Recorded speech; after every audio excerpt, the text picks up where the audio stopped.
Continuing from Part 7. The magnificent scene inadvertently brought back terrifying memories for Hillis. The long streaks of blood on the coffins, with the nauseating smell of death on the battlefield. And facing that scene were 4 horrifying smiles from the 4 guards who had stolen the king's heart. These were painful memories of the king, each lamentation passing on to Hillis. And that was also the reason why every creature bowed before Hillis, a king of this land. Faced with such a majestic scene, it was inevitable to feel envy. A jealous nobleman seized the opportunity to raise his bow and shoot at Hillis.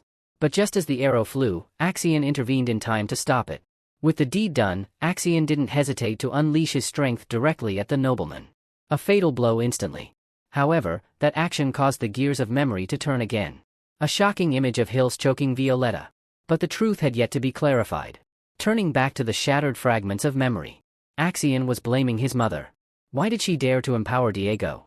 It was he who caused great losses and almost killed Hillis. But her true purpose was only to divert everyone's attention to Diego. Hearing this, Axian truly had no words left to say. Reminding his mother, "Be careful, don't fall into Diego's path." After arguing with his mother, Axian walked along the corridor when he heard sobbing. It turned out to be Hilsi, looking so panicked that she couldn't recognize Hillis. Seeing this, Axian immediately came to comfort her. And led her back to her room. But a few words of comfort and encouragement from Axian might not be enough. The terrifying nightmares still clung to Hillis. So a few days passed, and Violetta's birthday arrived. As the only princess of the Kaliacia family, Hillis would surely participate. But meanwhile, there were some special reports about something called the mutant. They were ordinary people but affected by the blood of Kaliacia. They looked human, but they had the strength of demons. Transitioning to the Kaliacia party. Everyone is congratulating Lady Violetta along with the honor of the child Mago. But on another aspect, Hillis is standing by, observing. A strange voice echoes in her head. Why can they smile while the recent crisis was caused by Kaliacia blood? And that same blood made Hillis' life miserable. Those words echo in Hillis' head, along with hands moving involuntarily. Hillis suddenly grabs Violetta's throat with those lifeless eyes. Seeing this, everyone immediately pushes the two away. But even Hillis herself isn't sure what she just did. In no time, Axian receives news of this. And the truth gradually reveals itself. Axian has captured these 2 suspects. They are the owners of the Montana and Terzo Kaliacia houses. But no matter how much they torture them, they refuse to say a word. However, when they make the Montana owner taste Kaliacia blood, Terzo decides to reveal an interesting truth. As soon as Axian hears each word, he rushes to his mother. He accuses her of why she did it. But the truth is, everything his mother wanted to do was for her husband. Because the truth depends on this key. Returning to Hillis, she thanks Axian for always watching over her dreams. Hearing these words, Axian feels like a farewell. Emotions swirl in Axian's heart. And Hillis' eyes close once again. A faint voice grows louder in her ears. They are the elders of the Axian family. Immediately, they rush to tie up Hillis and blindfold her before she can react. They drag her to a strangely familiar place. A strong, lingering scent, it's where she was born, in Odin. And Hillis knows that this is where her life will end. But even so, she is glad Axian isn't here to witness this sad scene. But in no time, Axian finds out that Hillis has been taken away. He rushes to the Inoden mansion. But perhaps it's too late, the painful scene is unfolding before Axian's eyes. And that's why when someone dares to hurt Hillis, Axian's wrath is uncontrollable. After absorbing that amount of memory, Axian's heart shatters once again. This memory fragment will never be forgotten. But this event also has a commonality with that memory fragment. It's the same person manipulating everything. After that crisis, the Kaliacia family had an internal meeting. Arguments arose over allowing Mago to participate in the hunting party, almost leading to the Kaliacia family losing their family treasure. But another piece of information was that Chris had helped Violetta escape danger during that battle. This raised suspicions that the Violetta was trying to infiltrate the Parvian family. Upon hearing this, the head of the family tried to defend Violetta. The meeting ended immediately. But after the meeting, Violetta questioned Terzo about why he orchestrated such events. However, mere words were not enough to incriminate Terzo. He told Violetta that if she had nothing better to do than to speak a few words, she should find other tasks. But why did they have animosity toward each other? Here's the reason. Returning to their childhood, all the burdens fell on Tenzo's shoulders. Regardless of the reasons, Tenzo were always responsible.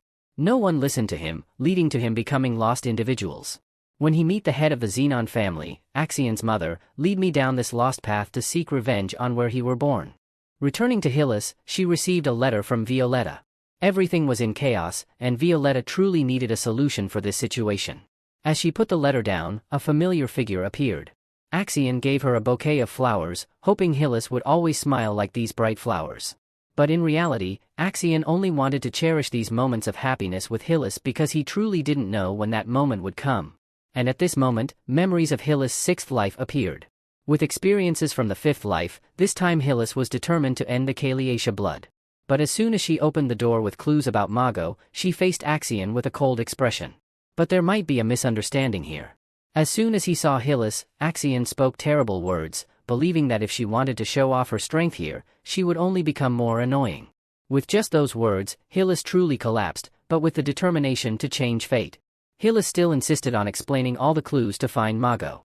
But the answer didn't come from Axian because he thought Hillis only wanted to find something as an achievement for herself. Furthermore, her meager strength only hindered Axian. Hearing this, Hillis truly felt a little pitiful, so she left and apologized to Axian for wasting his time. But Axian accidentally noticed those blushing cheeks, making it hard to resist his feelings, so he accepted Hillis. He decided to train her to become a companion. So, the two of them found Mago together. Mago's body was almost depleted to produce that blood, but fortunately, they managed to save him. Back at the Xenon mansion, they were taking care of Mago. However, Axian informed Hillis that Violetta Kaliasha's birthday was approaching. As soon as she heard this, Hillis immediately panicked. The images began to haunt her again. Feeling overwhelmed, Hillis decided to buy some pastries to give to Violetta. The pastry chef there suggested this pastry to her. But when she tasted it, her eyes drooped. And when she woke up, she found herself in her father's hands. Her father interrogated her as a traitor for daring to escape and having information that Hillis had stolen the Kaliasha family's treasure. Hillis tried to explain that she was trying to find Mago to find a solution for her older brother. But no matter how she explained, her father still wanted Hillis to consume those Kaliasha blood pills. Hillis remembered the skills Axian taught her for self-defense. As she reached out, her power vanished. It turned out the pastry contained blood. And that was the end of her sixth life. Switching scenes to Chris, he held a treasure. As soon as he touched an image that flashed through his mind, it was the king he had encountered in the Four-Season Garden. Speaking of the king, Hillis was also looking for a treasure like that. Facing Hillis was a monster protecting something. But when it smelled her scent, it accepted her touch on the treasure. As soon as she touched it, the space immediately changed. The king appeared under the golden leaf tree, and all the bells converged in one place. The king told Hillis that she was close to her destination, and when she could reach it, her answer would have a solution. After that, Hillis woke up next to the monster. It lay next to her, guarding her like a guardian protects a king. But this monster was essentially a wolf, influenced by Kaliasha blood. It hoped Hillis could free it peacefully. A scene from somewhere came to her. It was Hillis as a child. They looked genuinely happy back then. Almost everything to Hillis. And Gabriel too, she treated Hillis very well. Furthermore, Hillis and Axian officially became husband and wife, and they even had 2 children. But reality couldn't be as beautiful as that. Hillis opened her eyes, and it turned out to be a dream. She was in a coma for 3 days after absorbing that gem. Her hair was now fiery red. And the destination was getting closer. Switching scenes to the Montana Tea Party. Many people attended, including Violetta. But there was a surprising factor. A red-haired girl came to greet Cordelia. They wanted to talk about something. But after the exchange, Cordelia truly couldn't believe her eyes. The truth was revealed about the Kaliasha blood, and her mother was also involved. On the other side, Hillis took action against that girl. Because in the past, that girl was one of those who caused the monster transformation. Hillis gently cleaned up everything. That scent made Chris notice. The two rushed over, but before they could react, Hillis struck a fatal blow to the bodyguard. She immediately took the gem and absorbed it. Facing the departing person, it was Hillis' turn. After absorbing it, she collapsed, her eyes closed, and motionless right away. With the memories of living together, Chris couldn't hold back his tears. As he was about to touch Hillis, a familiar voice told Chris, "If Hillis is still alive, you will never be able to touch her." After saying that, Axian teleported somewhere, leaving Chris helpless and screaming in anguish. The key now had an effect. Upon touching it, a room was immediately created. Axian placed Hillis in a coffin, so she could be safe right here. This was the place where the bodies of the Kaliasha family were kept, and it could also be said to be one of the safest places right now. Hillis lay there, memories starting to flow. Facing Hillis was a matured Mago.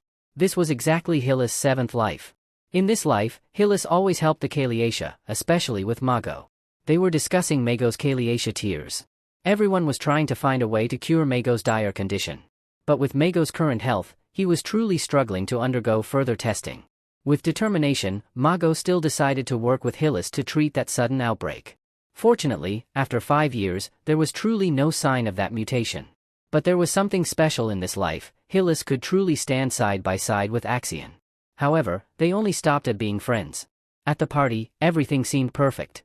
Everything Hillis had prepared from the previous 6 lives successfully prevented the Kaliacia blood. And Violetta was truly grateful to Hillis for all those contributions. But Hillis' life could never be as beautiful as a dream. While walking down the hallway, Hillis accidentally saw an open door. Peering in, she saw long streaks of blood along with Gabriel and Mago. Gabriel was trying to explain that she didn't do anything, just passing by and seeing Mago like that. She was trying to cling to Hillis. Suddenly, a maid passed by, witnessing that horrifying scene. Gabriel took the opportunity to blame Hillis. And at that moment, when she clung to Hillis, she got Mago's blood all over her. And Hillis was accused, she was imprisoned.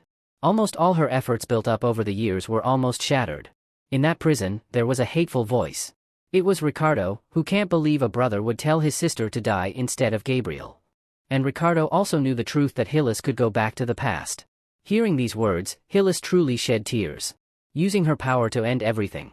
And it was all meaningless for this action. Why didn't she use this power from the beginning? Hillis felt everything was easy for this choice. And facing Hillis' hardest challenge was Axian.